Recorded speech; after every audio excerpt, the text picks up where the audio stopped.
नमस्कार मित्रांनो, तुमचं पुन्हा एकदा सतीश गाणार मी आपल्या शेतकरी मित्र यूट्यूब चॅनलमध्ये स्वागत करतो. तर तुम्ही बघा हा एप्रिल 2022चा हा आमचा टरबूज प्लॉट आहे. मॅक्स ही जात आम्ही लागवड केली होती आणि एकरी उत्पन्न 30 टनाच्या आसपास आमचं उत्पन्न निघालं होतं आणि भाव 8 रुपये किलो या प्रतिदराने आम्ही जागेवर दिला होता हा माल. आणि तुम्ही बघू शकता साईज कशी बनलेली आहे.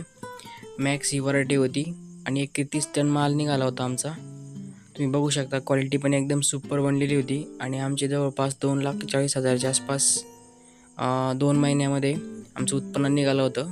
30 टन माल निघाला होता. तर कमेंट करून मला सांगा की आमचा माल कसा आहे, साईज कशी आहे. त्याला व्हिडिओ आवडल्यास लाईक करा, सबस्क्राईब करा. धन्यवाद.